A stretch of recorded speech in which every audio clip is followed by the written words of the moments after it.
Alhamdulillahi Rabbil Alamin. Bismillahi alhamdulillah. Bismillahi masya'allah. Bismillahi la hawla wa la quwwata illa billahil aliyyil azim. Allahumma salli ala sayyidina Muhammad wa ala ali sayyidina Muhammad. Qala Allah Ta'ala fi kitabihil karim wa huwa asdaqul qailin. A'udzu billahi minasy syaithanir rajim. Bismillahirrahmanirrahim. Ya ayyuhalladzina amanu taqullaha haqqa tuqatih wa la tamutunna illa wa antum muslimun. Wa qala aidan fi ayatin ukhra. Bismillahirrahmanirrahim. Wa ma khalaqtul jinna wal insa illa liya'budun. Shadaqallahul azim. Wa usikum wa nafsi bittaqwallah. Ittaqullah, ittaqullah, ittaqullah. Ma'asyiral muslimin wa zumratal mu'minin, jamaah salat Jumat yang insyaallah semuanya dimuliakan oleh Allah Subhanahu wa taala. Tentu kita tidak lupa selalu memanjatkan puja dan puji syukur kita kepada Allah Subhanahu wa taala. Dialah Allah Subhanahu wa taala yang telah memberikan seluruh kenikmatan yang ada dalam tubuh kita, sehingga kita bisa melaksanakan apa yang diperintahkan oleh Allah Subhanahu wa taala. Kemudian kita bisa meninggalkan apa-apa yang dilarang oleh Allah Subhanahu wa taala. Sebagaimana Allah Subhanahu wa taala berfirman dalam Al-Qur'an yang berbunyi, "Qul law kana al-bahru midadan li kalimati rabbi lanafidal bahru qabla an tanfada kalimatu rabbi walau ji'na bimithlihi madada." Katakanlah, seandainya lautan seluruhnya menjadi tintanya untuk mencatat kalimat-kalimat Tuhanmu yang telah diberikan kepada kamu, tentu tidak akan habis kalimat-kalimat tersebut tercatat, walaupun ditambah lagi lautan sebanyak itu. Kemudian kita tidak lupa juga bersalawat kepada utusannya, yaitu Nabi besar Muhammad sallallahu alaihi wasallam, dengan mengucapkan kata-kata Allahumma salli ala sayyidina Muhammad wa ala ali sayyidina Muhammad. Setelah kita memuji Allah Subhanahu wa taala tentu dengan segala kebesarannya, Tuhan yang mempunyai seluruh alam semesta, timur dan barat, selatan dan utara, baik yang terlihat maupun yang tidak terlihat. Kemudian kita juga tidak lupa bertawassul kepada utusannya. Mudah-mudahan hidup kita ini akan selalu diberkahi oleh Allah Subhanahu wa taala. Amin, amin ya rabbal alamin. Ma'asyiral muslimin wa zumratal mu'minin rahimakumullah. Perjalanan kehidupan umat manusia tentulah sangat panjang. Ada yang usianya 20 tahun, 30 tahun, 50 tahun, ada yang sampai 80 tahun bahkan lebih. Tentu semuanya ini agar perjalanan kehidupan umat manusia ini tidak menjadi sia-sia, maka Allah Subhanahu wa taala memberikan tujuan manusia untuk hidup dan visi misi manusia untuk hidup. Sebagaimana yang diterangkan dalam surat Az-Zariyat ayat 56 yang berbunyi, Bismillahirrahmanirrahim. Wa ma khalaqtul jinna wal insa illa liya'budun. Sungguh aku tidak ciptakan jin dan manusia kecuali hanya untuk menyembah kepadaku. Jadi tujuan hidup manusia di muka bumi ini minimal ada dua tujuannya. Yang pertama adalah menjadi Abdullah, hamba Allah Subhanahu wa taala. Kemudian tujuan yang kedua adalah menjadi khalifah fil ardh, yaitu menjadi pemimpin di muka bumi. Sebagaimana saya kutipkan di atas firman Allah Subhanahu wa taala tersebut, wa ma khalaqtul jinna wal insa illa liya'budun. Tidak aku ciptakan jin dan manusia kecuali hanya untuk menyembah kepadaku. Para ahli tafsir sepakat bahwa sesungguhnya Allah Subhanahu wa taala tidak butuh untuk disembah, oleh seluruh manusia dan jin sekalipun.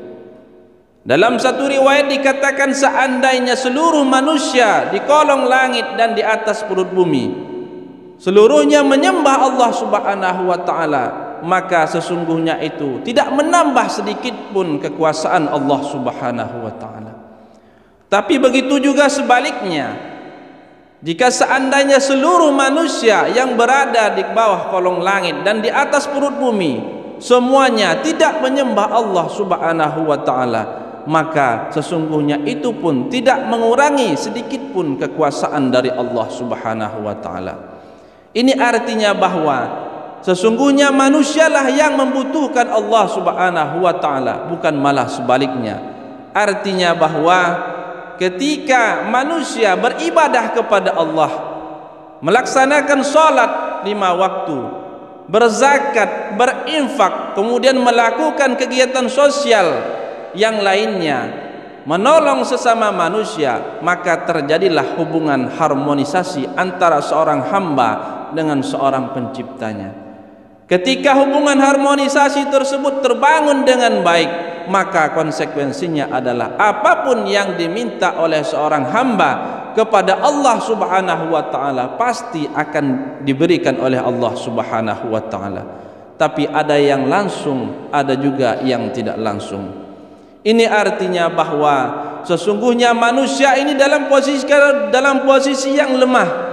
Manusialah yang membutuhkan Allah Subhanahu wa taala. Maka jangan sekali-sekali kita menampakkan akulah yang paling akulah yang paling tinggi, karena semua itu sifat kesombongan yang dipunyai oleh iblis laknatullah alaih. Allah Subhanahu wa taala berfirman dalam surah yang lain, Bismillahirrahmanirrahim. Allahul ladzi khalaqakum min dha'fin. Sesungguhnya Allah Subhanahu wa taala yang telah menciptakan kamu dalam keadaan lemah. Thumma ja'ala min ba'di dha'fin quwwah. Setelah dalam keadaan lemah itu Allah pun menciptakan kamu dalam keadaan yang kuat. Thumma ja'ala min ba'di quwwatin dha'fan wa syaibah. Setelah dalam keadaan kuat itu lalu dijadikan kembali dalam keadaan lemah dan beruban. Yakhluqu may yasha, dialah Allah yang menciptakan segala sesuatu, wa huwal alimul qadir. Sesungguhnya Allah Maha mengetahui lagi Maha kuasa. Maka sesungguhnya adalah manusialah yang sangat membutuhkan pertolongan Allah Subhanahu wa taala. Lalu misi yang kedua adalah menjadi khalifah, menjadi pemimpin di muka bumi ini. Allah Subhanahu wa taala berfirman, Bismillahirrahmanirrahim. Wa idh qala lil malaikati inni ja'ilun fil ardi khalifah. Ketika Allah berfirman ingin menjadikan khalifah, pemimpin di muka bumi ini, maka para malaikat pun berkata, qalu ataj'alu fiha man yufsidu fiha wa yasfikud dima. Akankah engkau ya Tuhan kami menjadikan khalifah ataupun pemimpin di muka bumi sementara mereka itu nanti akan membuat kerusakan dan saling menumpahkan darah di antara mereka. Wa nahnu nusabbihu bika wa nuqaddisu lak. Sementara kami ini bertasbih mensucikan nama engkau ya Allah. Qala inni a'lamu ma la ta'lamun. Allah pun berfirman, sesungguhnya aku mengetahui terhadap sesuatu yang engkau tidak ketahui. Ma'asyiral muslimin wa zumratal mu'minin rahimakumullah. Maka sesungguhnya adalah ketika wacana ini baru dilontarkan oleh Allah Subhanahu wa taala kepada para malaikat yang notabene adalah makhluk Allah yang diciptakan dari nur, ciptakan dari cahaya, yang malaikat ini sesungguhnya tidak pernah bermaksiat kepada Allah. Mereka taat 100% terhadap perintah-perintah Allah Subhanahu wa taala. Nampaknya ada sebuah kegelisahan di hati para malaikat sehingga mereka pun mengutarakan kegelisahan tersebut kepada Allah Subhanahu wa taala. Namun langsung dijawab oleh Allah Subhanahu wa taala, Allah Maha mengetahui bahwa di dalam tubuh manusia terdapat dua sifat. yaitu sifat positif dan sifat negatif. Namun dengan ilmu Allah Subhanahu wa taala yang telah diberikan kepada umat manusia dari semenjak zaman Nabi Adam sampai nantinya pada hari kiamat, bahwa kita yakin bahwa sisi positif akan lebih besar daripada sisi negatif yang ada dalam diri kita. Maka sesungguhnya adalah, mampukah kita mengemban amanah yang besar ini yang telah diberikan oleh Allah Subhanahu wa taala kepada kita, agar keseimbangan yang ada dan tercipta di muka bumi ini antara makhluk Allah yang namanya manusia, kemudian alam semesta, serta Allah Subhanahu wa taala selaku Sang Maha Pencipta. 1400 tahun yang lalu Nabi besar Muhammad sallallahu alaihi wasallam telah bersabda untuk kita semua, khairun nas anfa'uhum linnas. Sebaik-baik manusia itu tentu adalah yang memberikan manfaat kepada manusia yang lainnya. Ini artinya bahwa kita selaku hamba Allah Subhanahu wa taala diberikan amanah, dan kita selalu minta pertolongan kepada Allah Subhanahu wa taala agar segera mendapatkan kekuatan untuk memikul amanah, sehingga tidak terjadi perusakan dan kerusakan yang mendalam di bumi ini. Mudah-mudahan kita semua yang ada di sini dan di luar sana akan mendapatkan hidayah dan pertolongan dari Allah Subhanahu wa taala. Amin amin ya rabbal alamin. Wa qur rabbighfir warham wa anta khairur rahimin.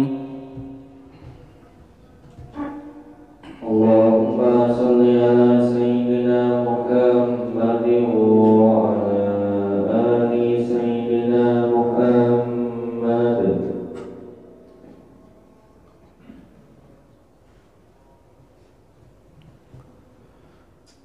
Alhamdulillah, alhamdulillahilladzi khalaqal insan wa 'allamahul bayan wa zayyanahu bil aqlil hasan wa syarrafahu bil khuluqil ihsan. Asyhadu an la ilaha illallah wahdahu la syarikalah, al malikul haqqul mubin, wa asyhadu anna Muhammadan abduhu wa rasuluh shadiqul wa'dil amin.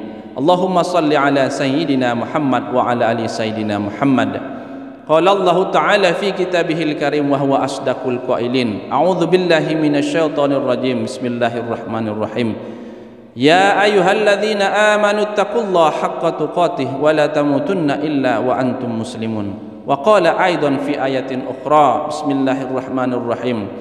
Innallaha wa malaikatahu yusalluna 'alan nabi ya ayyuhalladzina amanu sallu 'alaihi wa sallimu taslima. Allahumma salli ala sayyidina Muhammad wa ala ali sayyidina Muhammad kama sallaita ala sayyidina Ibrahim wa ala ali Ibrahim wa barik ala sayyidina Muhammad wa ala ali sayyidina Muhammad kama barakta ala sayyidina Ibrahim wa ala ali Ibrahim fil alamin innaka Hamidum Majid. Warhamna ma'hum bi rahmatika ya arhamar rahimin. Allahumma ighfir lil muslimina wal muslimat wal mu'minin wal mu'minat al ahya'i minhum wal amwat innaka qaribum mujibud da'wat wa ya qadiyal hajat Rabbana iftah bainana wa baina qaumina bil haqqi wa anta khairul fatihin. Allahumma ij'al jam'ana hadza jam'an marhuma wa tafarraqana min ba'dihi tafarraqan ma'suma. Rabbana atina fid dunya hasanah wa fil akhirati hasanah wa qina adzabannar walhamdulillahi rabbil alamin. Ibadallah, innallaha ya'murukum bil 'adli wal ihsan wa ita'i dzil qurba wa yanha 'anil fahsya'i wal munkari wal baghi ya'idzukum la'allakum tadhakkarun. Fadhkurullahal 'azima yadhkurkum wad'uuhu yastajib lakum wa la dzikrullahi akbar. Aqimus shalah.